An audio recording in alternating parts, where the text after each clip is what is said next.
craqueamento desse fica bem ruim para o governo brasileiro. Elo, e você falou de militares, né? Eu acho que vale a pena a gente trazer uma outra pauta aqui, porque hoje é o aniversário, né, dos 61 anos do golpe de 64. A gente tem essa data que é uma data que a gente não pode esquecer jamais. A gente tem o presidente Lula se manifestando nas redes. Eu queria trazer aqui, colocar na tela o que ele disse. E importante, porque ele não citou a palavra golpe, que é uma palavra tão importante, tão simbólica quando a gente fala do golpe de 64, claro. Ele diz o seguinte: hoje é dia de lembrarmos da importância da democracia, dos direitos humanos e da soberania do povo para escolher nas urnas seus líderes e traçar o seu futuro.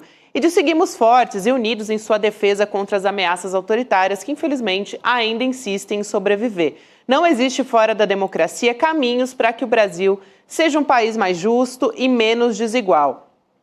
O Supremo Tribunal também... Pode comentar, Elo, depois vou trazer o posicionamento do STF. Eu acho incrível, porque não tem a palavra golpe e não tem nem a palavra ditadura. Sim, sim. Que nos oprimiu durante 21 anos, que nos matou, nos desapareceu, nos torturou. Ameaças autoritárias, né, Elo? Só tem isso, assim, demais. Peraí, é muito pouco, me desculpe. Claro. Meu sangue ferve. Dentro do Congresso Nacional, dentro do Senado, a gente tem lá murais inteiros. Lembrando o que aconteceu em 64, a palavra ditadura está lá muito bem marcada, não tem nenhum subterfúgio. Comemoração, lançamento de livro sobre a redemocratização dentro do Senado, com presença de pessoas históricas, né? E o presidente não usa a palavra. Por quê? Né? Eu me pergunto por quê. Eu também. Não, era hora de reafirmar aquela velha frase do Ulisses Guimarães: tem ódio e nojo à ditadura, ainda né? mais nesse momento, né, Chico? Com todas as letras. No momento que acaba quase foi vítima, né? O presidente Lula quase foi vítima de novo de um golpe de Estado totalmente tramado, armado, com fuzil escolhido para eliminá-lo, para eliminar o vice, o Alckmin, para eliminar o Alexandre de Moraes, todo mundo com endereço, todo mundo com hora certa. Quer dizer, o Lula seria envenenado, né? O Lula seria a trama para pegar o Lula seria no hotel e em alguma comida ou em alguma bebida, o Lula seria envenenado. Então, a gente acaba de tomar conhecimento de uma trama macabra. Não era para só tirar o Lula do poder, era para tirar a vida do presidente. E isso não dá... para implementar uma ditadura no Brasil, Chico. Totalmente. E não era para seguir com um regime democrático. Exato, Elo, exato. Não, isso com a mesma turma que fez em 64. A mesma turma do 31 de março ou do 1º de abril, porque essa data tem gente que fica que foi mais no 1º de abril, outros que falam para lembrar da data 31 de março, mas ou 31 de março ou o dia da mentira, 1º de abril. Então teria que ser mais forte, uma nota mais forte, né? Até porque o assunto está na roda, o Brasil ganhou o Oscar com um filme sobre o assunto, eu acho que hoje é um assunto com mais compreensão popular, até por conta do filme. Claro. Sabe? Então, era hora... E no momento que contemporiza e mantém o Múcio também no cargo, que é citado pelo Bolsonaro, né? Logo depois da decisão do Supremo. E, Gabi, Elo, eu não sei, assim... vamos dizer que vamos tentar entender pelo lado digamos, da genialidade política do Lula. Vamos tentar entender por aí. O que ele teria a essa altura que poupar os militares? Uhum. Isso que não precisa mais, né? Foi escancarado quem estava com as mãos sujas no golpe. Do capitão Bolsonaro ao general. Ainda mais do que está... Isso, se você não vai fazer essa ligação, eu não sei se a gente tem aí, mas tem uma fala do Randolfo Rodrigues hoje, dentro da comissão do Senado, que marcou essa data com o lançamento do livro, né, de uma coletânea sobre a redemocratização, mas ele faz uma ligação muito clara e muito simples entre o passado e o presente. Você acha que a gente tem esse vídeo aí, Gabi? Senão eu digo... Eu resumo a fala dele. A gente está aqui conseguindo resgatar, Elo, mas se você quiser dar um resumo, a gente já coloca rapidinho. Não, eu achei muito interessante porque eu não sabia, né? Eu soube hoje que o Randolph, junto com o senador Pedro Simon, foram os responsáveis por retirar, apagar dos anais aquela sessão infame do Congresso que declarou vaga a cadeira do presidente João Goulart e que aí sim instaurou o golpe de Estado. A gente tem um vídeo, tá, Elô? Então vamos ouvir, depois a gente comenta. Vamos lá. Boa. Ditaduras matam. Mataram ontem sempre. Continuam matando hoje. É por isso que a nossa democracia, para se proteger, incluiu no Código Penal, no artigo 359-M, que é crime tentar golpe de Estado. Ipsiliter diz o seguinte: tentar depor, por meio de violência ou grave ameaça, o governo legitimamente constituído. Tentar. O verbo tentar não está à toa. É porque só é possível punir golpistas quando eles tentam. Eu queria destacar uma coisa que ele falou um pouquinho antes disso, porque ele cita o nome de uma mulher que pintou no muro da casa dela democracia, viva a democracia, algo assim, na época da ditadura. E ela foi presa e acho que foi assassinada. E aí ele falou, pois isso aconteceu na ditadura e agora tem uma mulher que foi lá com um batom e tentou escreveu na estátua da justiça. Olha. E está dizendo que tem que ser anistiada, né? A gente não teve anistia para ninguém que estava lutando pela democracia, que estava defendendo a democracia durante a ditadura, os 21 anos de ditadura militar. E agora esse pessoal que foi lá participar da coordenação de uma tentativa de golpe está querendo anistia.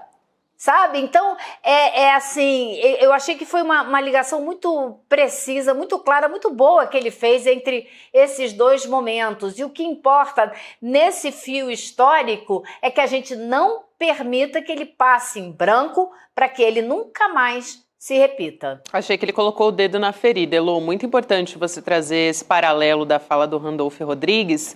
O Supremo também foi às redes sociais, o Supremo que tem sido tanto atacado nesse contexto, eles colocaram nas redes sociais, 31 de março de 64, lembrar para que nunca mais se repita, hoje sempre celebra a democracia e Constituição cidadã.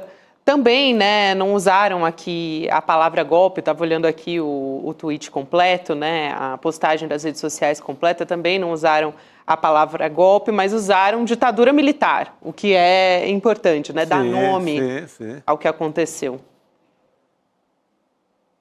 Exatamente, nomear é fundamental, nomear, divulgar, falar com os mais jovens, colocar nas escolas, isso tudo é que a gente precisa fazer para que as pessoas entendam o que foi a violência que o Brasil... E é isso que hoje o neto do Rubens Paiva, que estava lá nessa cerimônia no Congresso, o João Francisco, falou, essa luta que o meu pai enfrentou, que a minha mãe enfrentou, é uma luta coletiva que não acaba nunca, como dizia minha mãe, relatou o João Francisco, porque a democracia não é algo que a gente conquista e pronto, pode deitar e relaxar. Não, a gente tem que brigar o tempo todo para que ela continue vigindo, que não seja suplantada por outras ideias.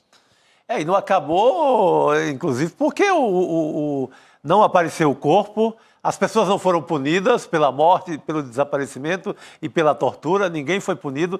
Estão aí recebendo do Estado, recebendo o nosso dinheiro ali todo mês, com todas aquelas vantagens para as viúvas, para a filha que não casa, para continuar recebendo o dinheiro do pai general ou do pai coronel. Ou seja, a farra continua. É aquilo que o historiador Carlos Fico, ele chama de transição inconclusa para a democracia, porque ele diz, não aconteceu, não houve uma verdadeira ruptura como aconteceu, por exemplo, na Argentina, Sim, punição sim. dos militares que cometeram crimes ou reconhecimento até das Forças Armadas de que foi um erro. Falando nisso, eu até queria trazer aqui, a gente está falando sobre a importância de nomear, Hoje o Exército retirou as homenagens à data do golpe mantidas num quartel lá em Juiz de Fora. O nome do quartel é um pouco grande aqui, então, só para a gente identificar, é o quartel da 4ª Brigada da Infantaria Leve de Montanha em Juiz de Fora. Então, em Minas Gerais, tinha um letreiro, uma identificação ali, que dizia Brigada 31 de Março, você está vendo aí na sua tela. Sim. E foi de lá, Chico, que saíram aquelas primeiras tropas que derrubaram o João Goulart. De lá que sai o general Mourão rumo ao Rio de Janeiro, antecipando. Porque Mas não foi de livre, só para concluir, não foi de livre e espontânea vontade não, tá? Foi uma ordem de justiça, foi um pedido do Ministério Público. Não foi só, somos bonzinhos, vamos tirar esse 31 de março. Né? Só para esclarecer. Muito importante. Mas de lá é que parte, antecipando o golpe, aliás, porque o golpe estava programado ali, segundo os historiadores, para dia 4, podia ser um pouquinho mais na frente, de abril. Mas o Mourão sai daí desse quartel com tropas para o Rio de Janeiro e já começa a bagaceira que o Brasil pagou 21 anos por essa esculhambação dos militares. Lu. Exatamente, né? Então, assim, eu acho que por isso mesmo, né? A gente custa acreditar que ainda existam batalhões, que ainda existam generais, que ainda existam militares que tentam comemorar o dia, como se tivessem, naquela época, feito uma grande virada positiva para o país. Como muito bem lembraram alguns historiadores hoje nessa cerimônia no Senado, foi um desastre em todos os níveis, concentração de renda, a situação política do país, as relações... Foi tudo um desastre. Foi tudo um desastre. Obviamente, claro, a barbárie e a violência são os principais desastres, né? Mas não se salva mais nada. Então, assim, inacreditável que essa turma até hoje ainda queira emular aquele momento como um grande momento da história brasileira. Não dá, né? Isso tem que ser proibido e acabou, não pode ir em lugar nenhum, né? Chega. Exatamente, até não trouxe nada, como você falou, Elo.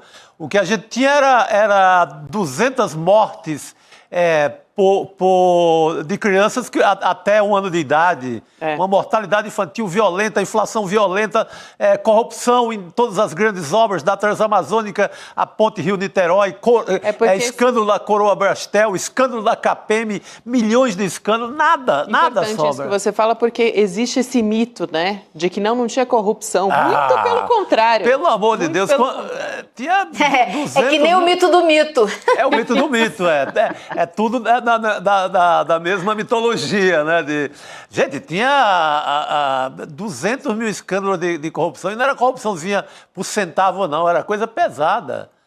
Pega o caso Coroa Brastel, pega a construção da Ponte Rio-Niterói, pelo amor de Deus. Elô, é importante... Agora, hoje eu achei muito interessante lá nessa cerimônia, porque, entre outras coisas históricas, né, o professor da USP que estava lá falou de um documento novo que ele encontrou, um livro que ele está escrevendo, inclusive um artigo que ele está escrevendo, detalhando planos de contingência que existiam nos Estados Unidos para uma invasão do Brasil para ajudar num golpe aqui. E eram planos detalhados para Exército, Marinha e Aeronáutica. A gente sabe daquele plano Brother Sun que acabou vindo à tona, que uma frota dos Estados Unidos chegou a descer o Oceano Atlântico em direção ao Brasil para dar apoio ao golpe, caso fosse necessário. Mas esse outro plano é estarrecedor, gente, porque se você vai somando todas as coisas, o professor é Felipe Loureiro, tá? Da USP. Entre outras coisas, os planos da Marinha, Aeronáutica e tal, dá entre 10 e 12 mil soldados americanos que eles estavam pensando em colocar aqui no Brasil para fazer o golpe de Estado, e acabou não precisando, mas eles estavam preparados também para um cenário como esse, de invasão direta de soldados americanos. Importante, Elô. Obrigada por hoje. A gente se vê amanhã, querida. Valeu. Tchau, tchau, pessoal. Boa noite, querida. Rodrigo Viana está chegando aqui, gente. Eu queria chamar a atenção também, Chico, para uma produção nossa. A gente vai retransmitir um documentário aqui do ICL, Rodrigo. Boa tarde, bom ter você com a gente. Boa tarde, boa noite, bom dia. Você chegando, né? Chegando do Urgente. No Urgente a gente falou um pouco a respeito disso, né? Mas hoje a gente vai retransmitir depois aqui do programa do Chico Pinheiro, porque na sequência ainda tem o Chico Pinheiro Entrevista, tá? Depois eu te conto qual vai ser a entrevista, aguarde. Mas a gente tem o documentário aqui do ICL, 1964, uma ferida aberta na democracia, começando 8 horas da noite. Simbólico, importante demais, a gente tem que bater nessa tecla quantas vezes foi preciso, e é preciso, né? A gente fazer isso o tempo inteiro. E eu lembro que durante tantos anos a gente falava sobre isso, ferida aberta na democracia, ferida aberta. Lá desde o governo Fernando Henrique, Lula, Dilma, algumas pessoas achavam um exagero, né?